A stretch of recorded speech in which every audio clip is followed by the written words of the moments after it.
So Timmy's tank, I was gonna say Timmy's tank is growing, but Timmy's tank isn't growing. Timmy is growing.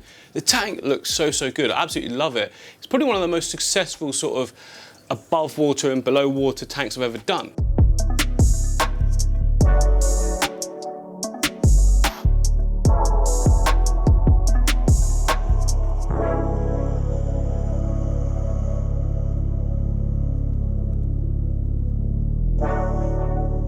So the plants themselves look absolutely thriving. But yeah, anyway, Timmy is growing. He's getting a big boy now. Well, currently you can't see him, but come forward, come over here. Come say hello. Come on, Timmy. That's it. Follow my finger. So if you see, look, if I step back, you know, it's not too small for him, but I'd like him to be able to swim a little bit more. Now, turtles don't actually like the water, so it's not the depth that's bothering me. I feel like we could go bigger again, and that would sort of accommodate him for a much longer time. So what I'm thinking is that we can do away with this tank here, because this here is, you know, 60 centimeters across. I've got a new tank, brand new, I've not even opened it yet. I've had it for about a month actually.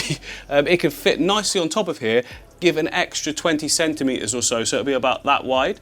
And I think that would just be like a really good upgrade for Timmy. And then I could probably do something with this so it double stacks with maybe this one, or who knows, there's plenty of options, right? And I think what would be a really cool design would be a long indoor pond style tank. So this is kind of like a tropically type, I'd say, but I want to do something like similar depth but tons more grasses, so lots of sort of grasses coming in, you know what I mean, like, but obviously as long as that top shelf, well, the top shelf's 90 centimeters, it'd be 80, so almost.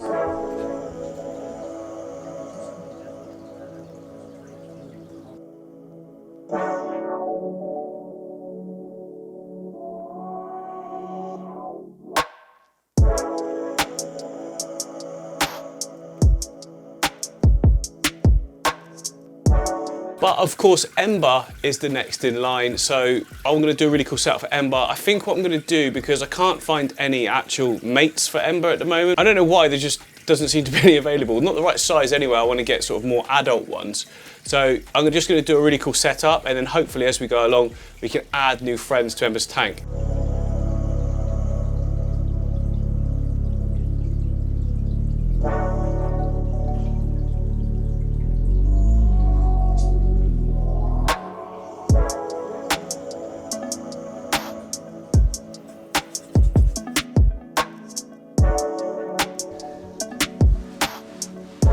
So I built this cool stand earlier on in the week, so that when I'm doing builds I could just put it on top and not have to, say, take the bowl off of that to use, or take all of my camera equipment off of this one to use. This is a dedicated sort of building thing that I'm not going to be able to put a tank on constantly, because normally if there's a space I'll find it for a tank. So what I've done is designed it so that it slots over my new fridge here, which I can keep all the fish food in, and it will slot in that gap, that light will come off, and that means that it's out the way and I'm not going to use it permanently.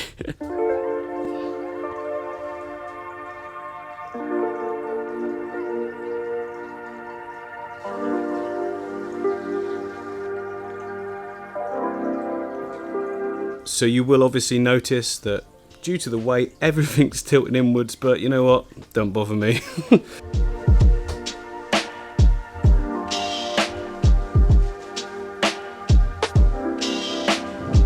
Well, thank goodness this actually fits. I haven't tested it at all, because when I made it, I brought it over and started building the new Platy baby tank straight away. So yes, I mean, I measured it, but sometimes things go wrong, don't they? But it fits, we're all good.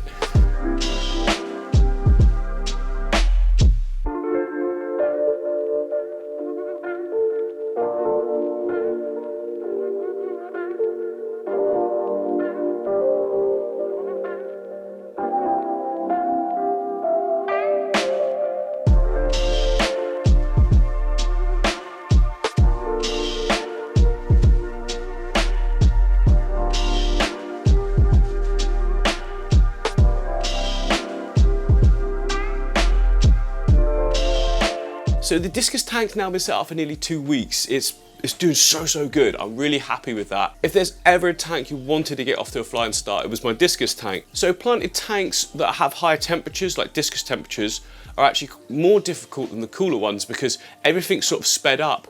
including the breakdown of waste and things like that. Now, I've been really fortunate because I've got 2 filters in here that have been established for a long time. This has meant I haven't had to do a ton of water changes to start with. I think I've done 2 since I set it up. It's time for another one today, but also the plants are going crazy. They're already at the surface. They need trimming back because unlike my other tanks, I'm actually going to stay on top of the trimming with this one.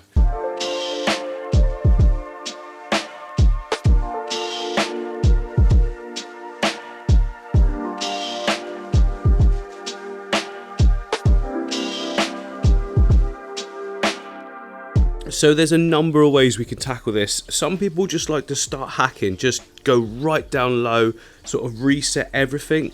That's not really my style. I like to just sort of trim the ones that are too high. So for instance, you know, the rotala at the back there, the hygrophila, all these long ones, trim them and replant them, and then you still get some nice looking plants that aren't completely hacked back, and you're not back at square one.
There we go, everything is looking all set and awesome. Oh, in case you guys were wondering, where are the eggs? They ate them very shortly after they laid them. It wasn't to be, it's not a problem. You know, in time, maybe not. But one thing I am sure about is that I cannot wait until this all thickens out, so everywhere that I've trimmed there will shoot out even more. We'll just be doubled up with stems in no time. It's going to look so good. I cannot wait till this is super thick with just plants everywhere, even more.